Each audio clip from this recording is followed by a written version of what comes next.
trying to emulate in our architecture rather than having symmetry and proportion and fixed segmented rooms. So I think that's very important in general. And so it's a wonderful opportunity to have this, be involved in this project. Now, this particular project was very much guided by Reinhold Messner himself in terms of the idea. The idea of coming up here where we might have done something projective. He wanted to carve into the mountain. He wanted to go deep and into the mountain and then emerge with three elements cutting out, projecting forward from the slope to frame the three beautiful silhouette mountain massive signature mountains here. You step out, one of them you'll see is a balcony and the two others are major windows. So that was all Reinhold's idea. So and we thank him and we were very happy to work with him on this. So it's a real synthesis of his imagination and our artistic hand, if you like. So we were just translating in our language and our artistic sensibility his vision, and he was incredibly cooperative then to allow this to become a true, let's say, complete and total artwork, a Gesamtkunstwerk, where we have an immersive environment, where there is a coherency of exterior articulation and interior articulation. It's really one coherent material, exterior and interior, like these rock formations with a similar color, and to have something which allows and makes it to some extent difficult and challenging to then place the objects in artworks. We made some frames and niches which in a sense make the images and imaginative mountainscapes, puts it on one level with the framed real images.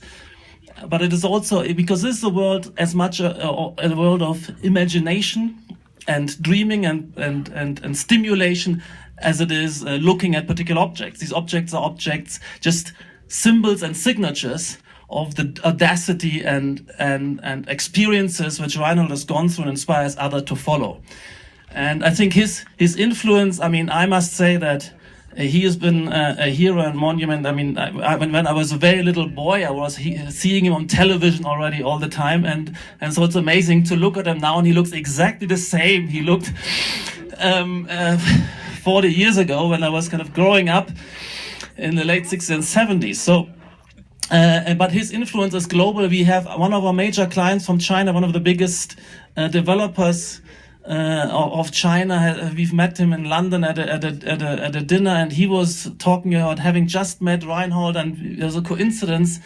He is also a mountaineer who has been climbing Mount Everest, Wang Shi, but he said there was one major difference. He had oxygen, and Reinhold went up there without any oxygen. So he loves you, he adores you, and it was such a privilege for him to see you. So yeah, well, I mean, I want to thank a few people. So Reinhold, first of all, for this kind of dialogue. I mean, we initially won a competition here for a platform which projected upwards, and then so we kind of, and it was the Shirama client who then with Reinhold changed that project.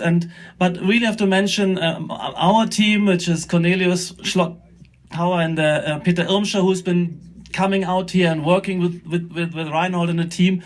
And also want to mention Kruno Talek, who has been producing all the complex three-dimensional architectural element, because to make this architecture nature-like needs, on the one hand, a certain sophistication and design skills using computational processes, but also to have people who are pioneers in allowing this to be translated into the real world through a computational intelligence, robotic manufacturing, etc. So he is somebody who's really stuck his neck out and put his heart in this, and I want to mention him as well. So, well, without further ado, I think that's what I want to say. Welcome everybody. I absolutely love the situation here and that spectacular panorama, and being part of this. I'm really, really proud. And again, greetings from Zaha, and everybody is welcome.